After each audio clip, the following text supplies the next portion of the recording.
nešto me prenu, bilo je to cvijeće, ne baš to van,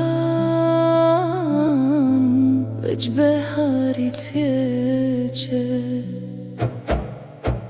Pocrvenjeh od stida i nestadoh u mirisu ruža, i uljuljkanu tu melodiju tevhida.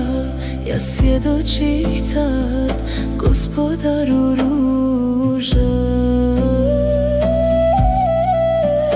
Pocrvenjeh od stida i nestadoh u mirisu ruža, i uljuljkanu tu melodiju tevhida. Ja svjedočih tad gospodaru ruža.